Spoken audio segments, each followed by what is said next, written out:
Hello, my name is Selena Zutoa.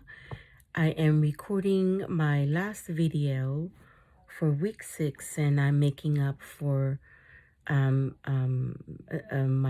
assignment, my last assignment, final assignment project that was due last week, and I am grateful. Thank you, Brendan, for giving me the chance to make up for this assignments that were not done last week, or previous assignments that was overdue during the time that I was out. I believe I was out for about, I want to say 3 weeks.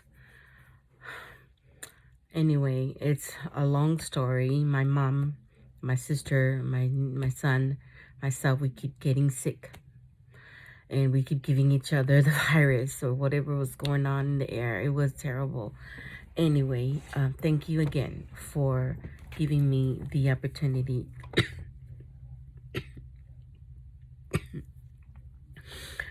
to complete my work. So the last project was for me to talk about my aha moments, and this is my TED Talk. So I want to, I have a few, but I will go ahead and talk about some of the ones that stood out to me throughout this course, and what I've learned from this course, and what really helped me strengthen my skills as a leader, and look at what I need to work on, and my weaknesses, I want to say, as a leader, what I need to improve on, and what I already have that I can maybe enhance. And yeah, so I'm gonna go ahead and share with you what my aha moment. So the first one was from the TED Talk on week 2 by Simon Sinek, I believe, and he talked about that leader must have empathy and perspective. Now, those are the two things that I believe are very rare, or it can get lost in the process, or in the progress of being a leader. Perspective, many times, is often forgotten by leaders. A leader loses their perspective when they are too focused on their status or their position, or try to be in control of every situation, that they forget that they are why they're there in the first place, or what their real job is. A leader is not about being in charge, rather taking care of those in our charge. In the corporate world, many big companies may focus on how to beat the competition.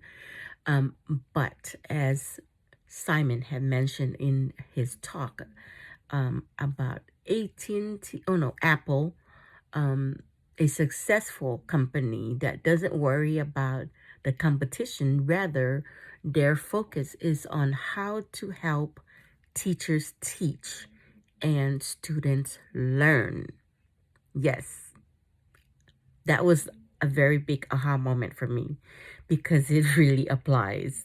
And so here's an example. One of When I first started at HealthNet or Centene,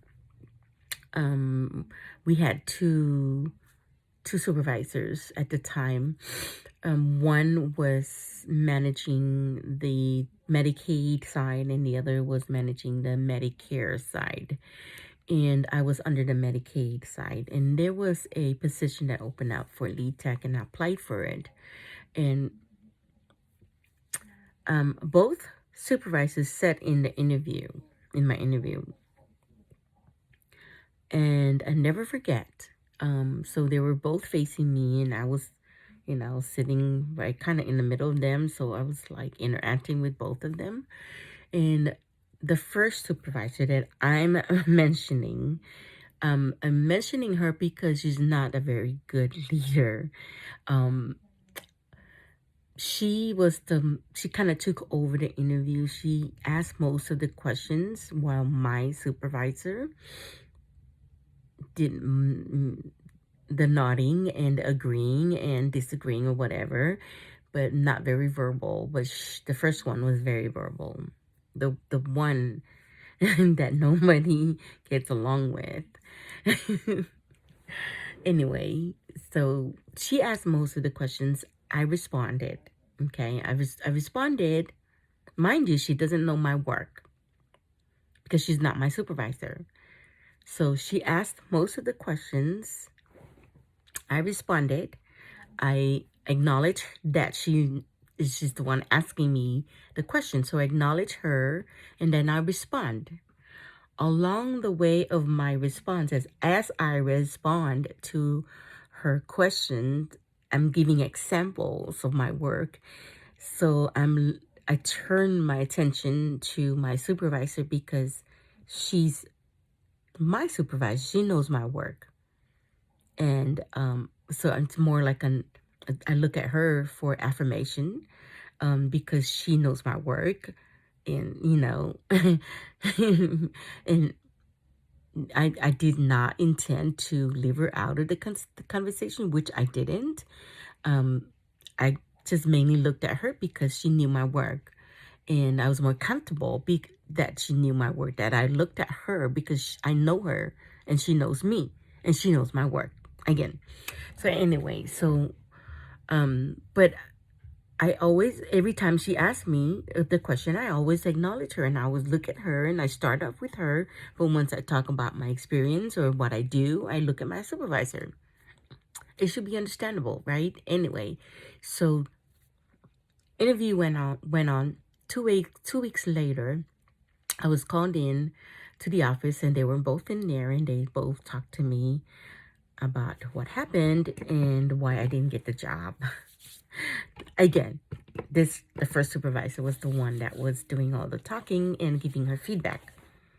And her feedback was that I did not look at her when I answered. Yes.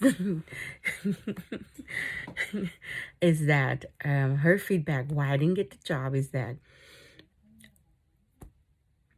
I didn't look at her. Those were her words, that I didn't look at her. I didn't maintain eye contact with her. And I got really hurt. I kind of got upset and I responded to her and I said, well, the reason why I didn't look at you is I did acknowledge that you answered the question, you asked the question, I answered to you. But as I move away from that part and I go into the details of my work, I look at my supervisor, the second one, because she knows my work, and I look at her for affirmation. And I didn't think that you would be offended by that. But anyway, life goes on, right? And then, yeah, so anyway, that's what happened. She's not a good trainer. Her body language, her facial expression, she just looks mean. She sounds mean. Even in her emails, they come across as mean. She's not likable. She's not approachable. My point is, she's not a good leader. She used to send out emails to blast, we call it blast emails, to the whole group email to where everybody can read, and she points out who made the mistakes, what you need to do, blah, blah, blah. Yeah, not very good. And then I brought this up with my supervisor, actually their supervisor. I brought this up and I told him about those blast emails, that it kind of it demotes and it makes a person not want to be part of the team. It makes a person not want to belong, have a sense of belonging. It makes a person want to quit. So I talked to the director and I told her, um, why do we have to include everybody in those blast emails? Why do they make people look bad? Why do they point out other people's mistakes in front of everybody? I don't think that's very professional. And is there any way that they can not include everybody when they send out these emails? You know, my director at the time, she's very cool. She's my boss now. I would go to her. I skip my supervisor sometimes and I go to her because I feel like my supervisor doesn't really get me. So I go to her. And even the feedback from the interview, I went to her and I expressed my concerns. And I think she had talked to her about it because she changed. So anyway, she's very mean. She's straightforward. She's not approachable. And I believe that she was so focused. She'd been there, I think she'd been there 15 plus years. So I think because she'd been there so long, this is me, I don't know what you want to call it, but this is me being compassionate, I guess. I think because she'd been there so long and she's still a supervisor, that she's so focused on her position and her role and climbing up the ladder in that she failed to take care of the people under her and failed to listen to them and promote them and promote their work and encourage them. There's no encouragement at all. That she failed, that she needed to take care of those that she led. She, as far as training and answering questions and being kind and not being so mean, and yeah.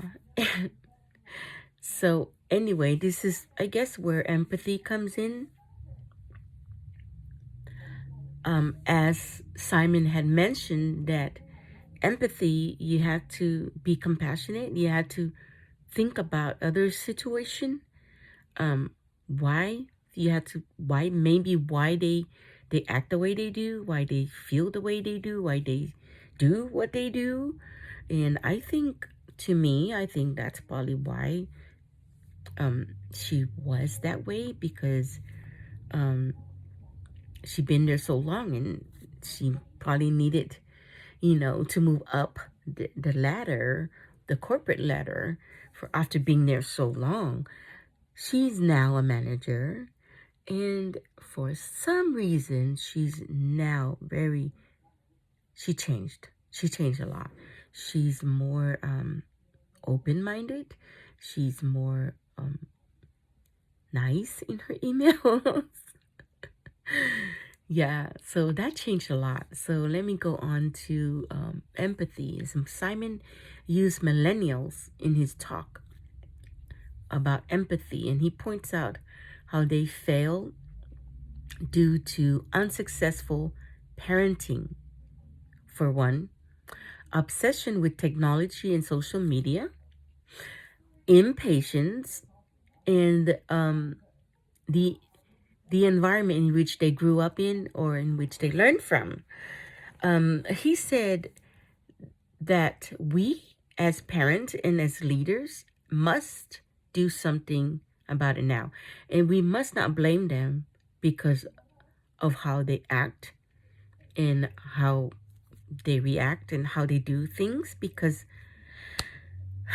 they are living in a different world. They grew up in a different world from we did. We had to be empathetic with them, and by being understanding and accepting, because it's not their fault. It really isn't not their fault that they are the way they are. And we must be the ones to lead now, so we have to first, as parents, be better parents. In my generation, in high school, we didn't have cell phones. We didn't talk to people online. We didn't turn to social media um, for guidance, support, whatever. We we had more friends. We didn't have to worry about social media, the image, media and whatnot. We had more human interactions. We grew up in Christian environments. When we had problems or issues, we talked to friends, friends in school or in youth groups. Um, we didn't cope by turning to drugs, or actually this we did, but it wasn't to where it went really bad to where we were totally dependent. Those were fun things like alcohol, skipping school and all that. Those were all just fun things we did for fun, for experimental reasons, whatever. But it wasn't for coping. That's the difference. It wasn't for coping. It wasn't something that gives us self-satisfaction or self-gratification, or relationship resolutions. We didn't have fake friends. We had real friends. We talked to people. We have interactions with people. We didn't have counselors or therapists. We actually deal with our issues by praying. Believe it or not. We had church, family church services in the evening. Growing up, from my generation, I remember growing up back home in the islands, we have family service every night. Yeah, every night we have family prayer, 7 p.m. The whole village actually shuts down. And everybody, wherever they are, 6 p.m., wherever you are, you better run home before 6 p.m. because they're about to say prayer. And the whole village shuts down. And they have what they call a village police, where, young people from the village, and their leaders or older guys that lead them would patrol the village. And if they find them like walking around during this hour, it's a whole hour from 6 p.m. to 7 p.m. during this hour of prayer, we call it SA. They are fined. Whoever they are, they know who they are because everybody knows everybody in the village. So if you're caught running or shopping at the local little stores or swimming, you will be fined. Yes, best believe. So these were strict rules growing up. We didn't have cell phones in high school. There were no cell phones. We play with friends. We, interact with friends. We go for walks, family walks. There's a difference now. And can you blame them, the millennials, that they are so spoiled because of the environment that they grew up in? And on top of that, the parenting, no wonder why, to go back to the prayers, the family prayers. That's where good parenting skills come from. That's where that connection comes from. That's another way for the family to interact with each other and, and sharing the gospel and sharing good things and fellowship. That don't happen anymore in the nowadays family image or family environment. We lost that, that's for sure. I I do that here in my family. I used to do it a lot when my kids were all staying with me. Every night we say prayer. Um, I was a single, I am a single parent. Um, it's been what, 2009, going on something 12 years, I believe. As a single parent, it was hard. It was hard as a single parent. I had 5 kids that I had to care for as a single parent, and those were our coping mechanism. Prayer, family prayer. We did it almost every night. And now that my kids are scattered, and we do it like maybe once or twice a week, but I try to do it and not lose that tradition. It's very important. Anyway, so oops, my phone's about to fall. So yeah, I believe that as a leader, as a follower, as a parent, as a coworker, as a manager, as a supervisor, we need God for sure.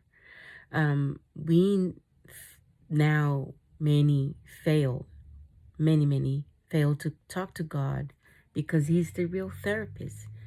He knows it all. He knows our situation. He have all the answers, but we still fail to go to Him, which I don't understand. And as a leader, we must love and have compassion in order to have empathy. So I want to go on to my second aha moment, which was discovered in week 4, assignment 4.4, Know Your People. And I submitted 3 videos. Well, 2, but the third one was combined. I chose my friend Christine for this assignment. The reason why this stood out for me was because I didn't realize that my actions in helping my friend through a very difficult situation was actually a leadership skill. And it didn't occur to me that I was her lead at the time, and I acted upon my instinct as a human being with compassion to reach out to someone who needed my help. In the course of our friendship, I acted as her mentor and advisor, and also through my actions helped her cope and adjust. Long story short, when I first met her, I was her lead at another job. She was in a very, very long abusive relationship, and we saw it in her face, the evidence of the abuse in her face, in her attitude, in her emotions, and in her stories. She tells about it, but nobody did anything about it. So me as a leader, as her lead, I offered to help, and I advised her constantly, and that she didn't need to be in an emotional relationship, that she had to love herself first. So I ended up leaving that job and went to HealthNet. And I guess she stayed with her husband at the time. It was her husband doing the abuse. I went to HealthNet, and then she ended up contacting me saying that she wanted to apply over there. She was able to get in, and I continued to advise her, continued to stay in contact with her. And finally, after so many years, she finally drew the line and has been free from him for, I want to say, 3 or 4 years, I believe. And she's been free. Like, I would physically be there for her, meet up, have lunches, just to be a support. And also, I've acted up upon um, getting her into my job. That was another thing that I acted upon, and that helped her a lot. As I mentioned in the videos, it helped her a lot because it improved her financial situation. Um, because her husband, I think that's one of the reasons why she kind of was not leaving him, because he was the moneymaker.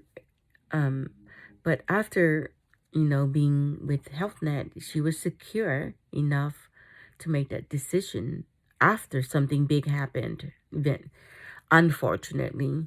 But everybody's okay. Everybody's fine now.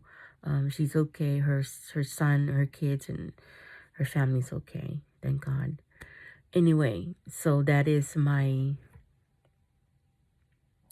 second aha moment, and I will come back with my third and final aha moment. Thank you.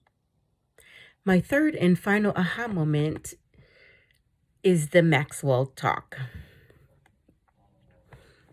This is breakthrough to me because it confirms my beliefs of what a leader should be.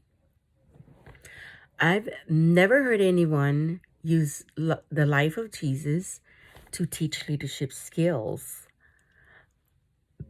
In this day and age, it is very rare to find a leader who practiced servanthood. True story. Servanthood is where you start if you want to be a leader. Leadership begins with servanthood. Leaders always bring people with them because they understand the value of servicehood. Another thing that he mentioned was relationships, building relationships through faith and trust. Jesus taught leadership through love and compassion for everyone who came to seek him. Leadership and relationship intertwine, as Maxwell mentioned, they intertwine. People won't go along with you if they don't get along with you. Just like the situation with my supervisor, or my not supervisor, who interviewed me. Yes. Jesus teaches that if we want to lead, it starts by loving them and connecting to them, relate to them by helping them. Priorities is another thing that he mentioned. Priorities, like for instance, when he talked about the Sermon on the Mountain, seek ye first the kingdom of God and righteousness, and all will be added unto us. As Jesus taught priorities as a leader, his mission never fails. His mission, he's very firm with why he was here. He's very firm. He was always prioritized his work, and his work was to convert sinners. And he always prioritized that through his actions, through his work, through of servicehood and servanthood.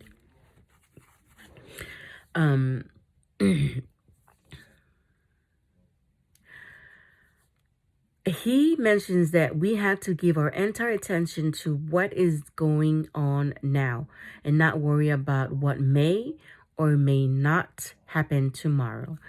Take care of today and focus on what God is telling us today. Today matters. Here's a phrase that he mentioned. We tend to over-exaggerate yesterday, overestimate tomorrow, but underestimate today. That is very deep. That's very deep. We put too much into decision making and little or no effort into decision management. And he uses a New Year resolution as an example. Like every new year, somebody always makes a resolution. Now, I used to do that, and guess what? Not much thought is put into this decision making because I break it within a week or so. And that is what he meant. Um, yeah. So the fourth leadership skill that he mentioned is team building. Team building. That Jesus worked building his team with his disciples.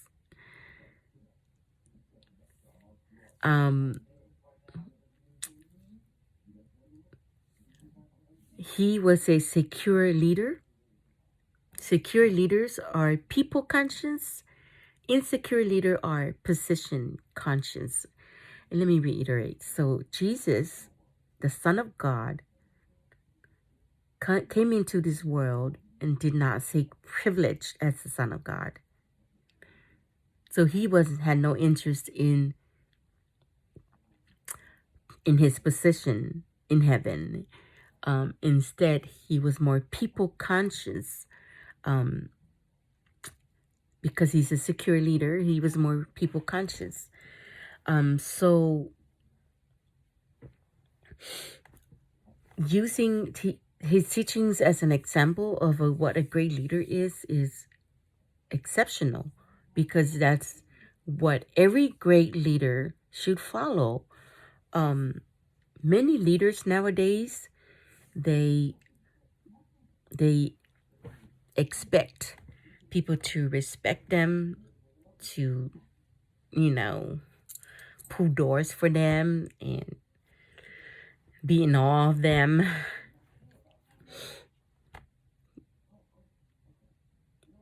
Not many are humble to where they would come down to the lowest level of employees to reason with them, to interact with them, or to get feedback from them on a personal level. Not many. Okay, let's take my CEO, Michael Nadoff, or something like that. He's a nice man. He's a nice man. I've only seen him once personally, because he came locally to Sacramento to do a talk, and I was supposed to go over to hear the talk and bring back the message. That's the only time I seen him. I didn't meet him personally. I saw him personally, but I didn't meet him personally. He's a good leader. He's compassionate and very concerned about equality, which is good. It's good. Equality in the work environment, and all those good things. But I've never met him. I don't think anybody of us have met him personally. So I don't think servanthood applies to him. Relationship building, his priorities. Yeah, I think his priorities are in order as far as what benefits the company. Yes, because we are, I think, number 28 on the Fortune 500 companies in the nation. Team building. I don't think that applies to him as a CEO, but as far as my director, it applies to her. She's very conscious. She's very smart. She's very educated. She's very good at managing. She's a great manager, especially managing the emails. Emails are ridiculous. but answering issues and taking care and solving problems. Very good at that. And I learned a lot from her. I do. I did. I'm still learning from her. So now I want to talk about the Bible passages. John 13, chapter 1 through 20, and I want to point out a few verses, chapter 14 and 15, I believe. If then your Lord and teacher have washed your feet, this is Jesus talking to his disciples after he washed their feet, and this is an example of servanthood as a leader. He said to them,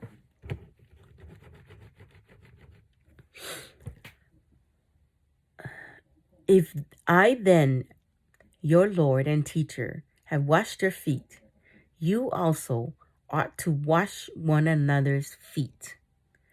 For I have given you an example that you also should do as I have done to you. Truly, truly, I say to you, a servant is not greater than his master, nor is he who is sent greater than he who sent him. This speaks loud. These words are so loud. There's such deep meaning to his words. Every word that Jesus speaks, even the smallest word, has such a deep meaning. And as you read and understand the Bible more, you just be in awe of what you're learning from it.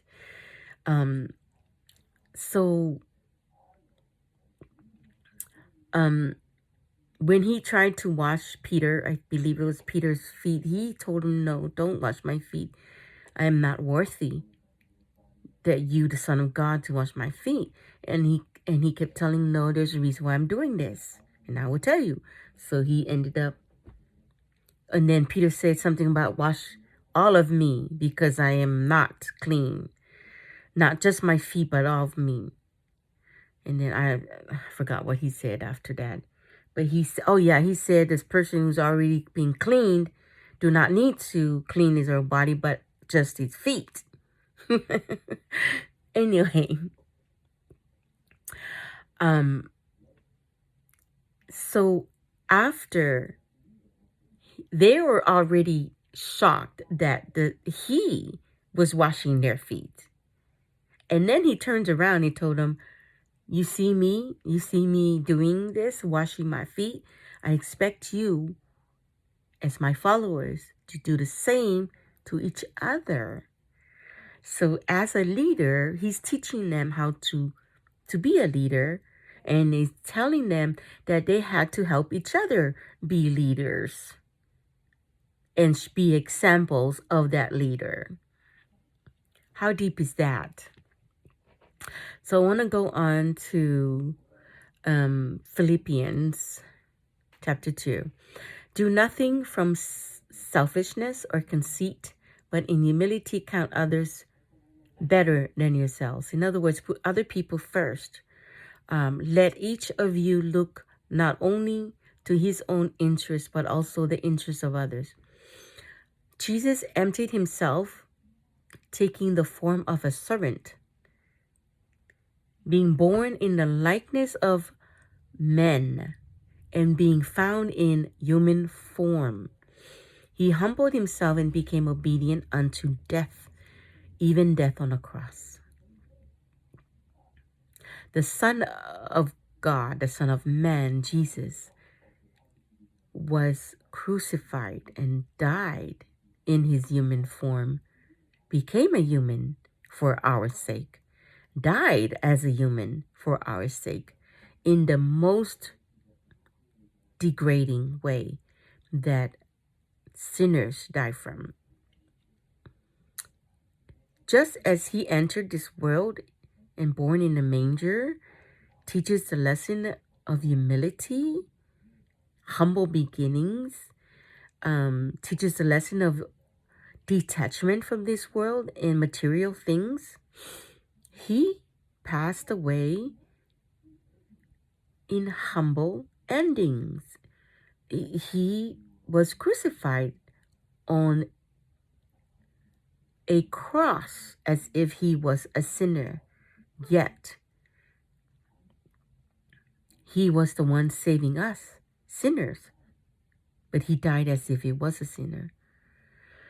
So, as a leader, I am, I'm just, this is my biggest aha moment because I never heard a leader use Jesus' teaching, to lead. And because humility, every leader should have humility in them and should be able to connect through servanthood, through compassion and through love and all those things, and understanding and trust and faith. Like as mentioned in chapter 9, I believe, of the book, building great teams.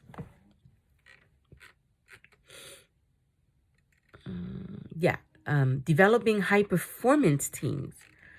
It seems to me that this is the main focus nowadays in the corporate world, is building. Any manager, any supervisor wants high performance team.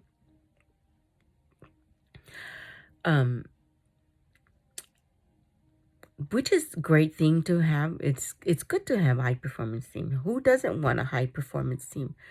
But there are times where that doesn't always come through, or that doesn't always last, because sometimes it gets out of control. It gets out of control, and then out of that it comes lack of trust, lack of faith, and it just collapses. But with the way that Jesus had taught us, through love and compassion and humility and trust and faith, we must apply that to our leadership skills, because as a leader, we have to trust the people that we work with.